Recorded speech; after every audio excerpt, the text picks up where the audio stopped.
Hola, yo soy Gabriela Suárez. Yo, Alejandra Sierra.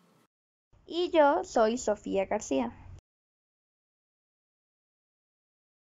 Primero hablaremos de la investigación observacional descriptiva.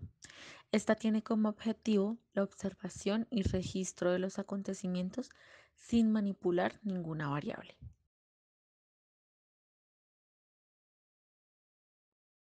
Bueno, también describen variables en un grupo de sujetos por un periodo de tiempo, habitualmente corto y sin incluir grupos de control.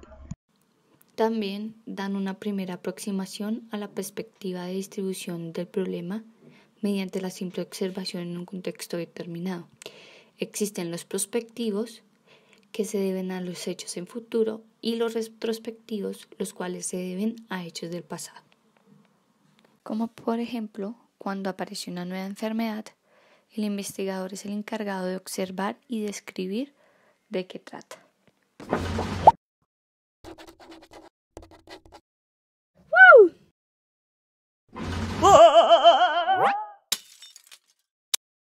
Por otro lado, en la investigación descriptiva observacional encontramos diferentes tipos de diseños de investigación.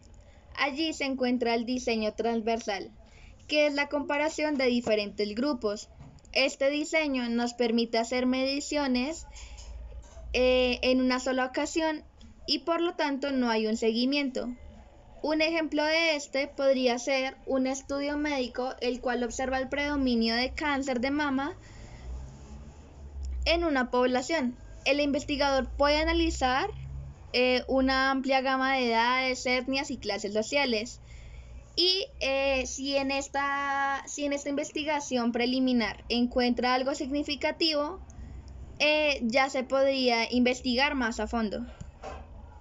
El estudio longitudinal es donde se recopilan datos de la misma muestra repetidamente durante un periodo prolongado de tiempo, y esto se debe a un estudio en periodo continuo.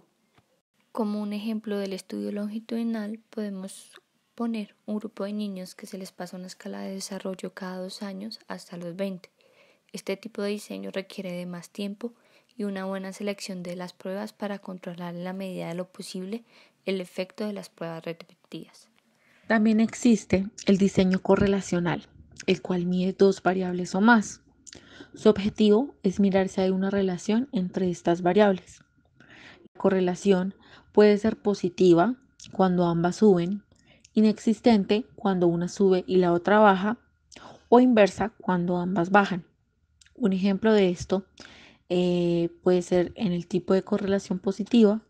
Cuando una persona realiza una actividad física, tendrá una vida más sana.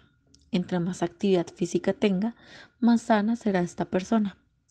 Existe pues también el ejemplo de la correlación inversa, donde indican que un sujeto entre menos depresión tenga, pues mejor bienestar psicosocial tendrá dicha persona. Y la correlacional inexistente es cuando una persona tiene alguna enfermedad y no se toma los medicamentos recetados, esta persona se le bajará la salud, empeorará mucho más esta enfermedad. La serie de casos es la aproximación descriptiva que se basa en la experiencia de casos clínicos. En este caso deben ser mayor a 10. En caso de ser menor, sería un reporte de casos. A continuación, hablaremos sobre la guía STROF.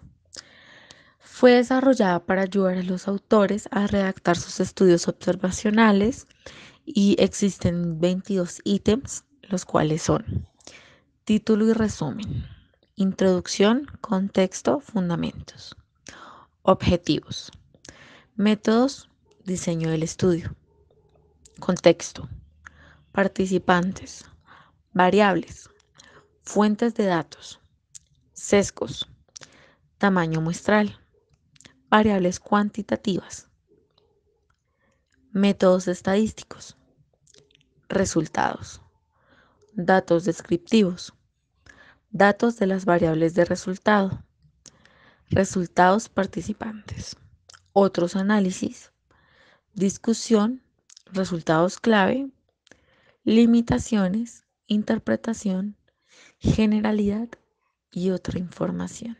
Vamos a explicar dos ítems, el método y la presentación de los resultados. En el método se debe describir lo que se planeó y lo que se hizo con suficiente detalle para permitir a otros entender los aspectos esenciales del estudio, para juzgar si los métodos fueron adecuados para proporcionar respuestas fiables y válidas, así como para evaluar si cualquier desviación del plan original fue razonable. Y en la sección de resultados o en la presentación de resultados se debe hacer un claro recuento de lo que se encontró, del reclutamiento de los participantes, de la descripción de la población del estudio y de los principales resultados del análisis. Este debe ser libre de interpretaciones e ideas que reflejen las opiniones y los puntos de vista de los autores. Por último, hablaremos de los tipos de muestreo. Existen los probabilísticos, los cuales se clasifican en aleatorio simple, muestreo sistemático o estratificado, aleatorio sistemático, y los no probabilísticos se clasifican en muestreo de convivencia, muestreo discrecional y muestreo por cuotas. Los aleatorios simples se caracterizan porque cada elemento de la población tiene la misma probabilidad de ser escogido para formar parte de la muestra. Un ejemplo sería una rifa con los trabajadores del Banco Itaú. Se tendrá en cuenta únicamente los trabajadores de este banco. Por otro lado, se encuentra el muestreo sistemático o estratificado de este tipo de muestreo. La población de estudio se divide en subgrupos o estratos, escogiendo posteriormente la muestra al azar de cada estrato. Un ejemplo de este es que se realizará un estudio sobre la clasificación socioeconómica de la población. El aleatorio sistemático es la selección aleatoria de cualquier elemento de un listado determinado mediante un intervalo. Se debe seguir los criterios adecuados de la fórmula matemática previamente establecida para obtener un valor adecuado. Como ejemplo, puede ser que un investigador escoge la muestra de acuerdo a los estudiantes que tengan mejor promedio. En este caso, se debe aplicar la fórmula matemática previamente establecida en el estudio. Muestreo por conveniencia. El investigador decide qué individuos de la población pasan a formar parte de la muestra en la disponibilidad de los mismos. Como ejemplo, podemos tomar que el investigador decide escoger como muestra a sus compañeros de trabajo. Muestreo discrecional es cuando la selección de los individuos de la muestra es realizada por un experto que le indica al investigador qué individuos de la población son los que más pueden contribuir al estudio. Muestreo por cuotas es la selección de un número completo de sujetos que cumplen con características en particular. Por ejemplo, se selecciona una muestra por un número determinado, es decir, 10 participantes por cada facultad. Bola de nieve. Es cuando se localizan algunos individuos, los cuales conducen a otros y estos a otros, y así hasta conseguir una muestra suficiente. Como por ejemplo, se escogen sujetos previamente encuestados para que refieran a más sujetos.